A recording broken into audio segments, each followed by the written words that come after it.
కేవలం 1.5 నిమిషంలో 5 వార్తలు చూసేద్దామా?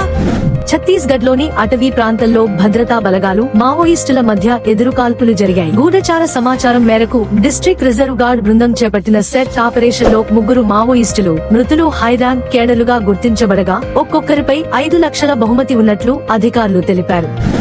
ఆంధ్రప్రదేశ్లో వ్యాపార సంస్కరణలో పెట్టుబడుల ఆకర్షణలో కీలక పాత్ర పోషించినందుకు సీఎం చంద్రబాబు నాయుడుకు ఎకనామిక్ టైమ్స్ సంస్థ business reformer of the year అవార్డును ప్రకటించింది. ఈ గౌరవాన్ని మార్చిలో కేంద్ర ఆర్థిక మంత్రి నిర్మలా సీతారామన్ అందజేస్తారు.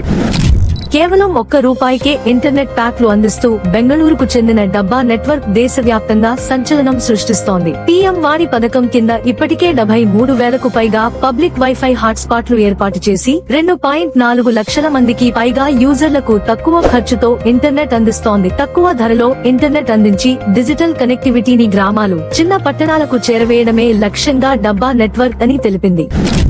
ప్రఖ్యాత శిల్పి రామ్ సుతార్ కన్నుమూశారు. తన నివాసంలో తుదిశ్వాస విడిచారు. ప్రపంచంలోనే అత్యంత ఎత్తైన విగ్రహంగా గుర్తింపు పొందిన Sardar Vallabhbhai Patel statue of unity బెంగళూరులోని కెంపెగౌడ విగ్రహం వీరి కళాఖండాలే. పద్మశ్రీ, పద్మభూషణ్ అవార్డులు పొందిన ఆయన పార్లమెంట్లోని గాంధీ విగ్రహాలు వంటి ఎన్నో చిరస్థాయి శిల్పాలను అందించారు.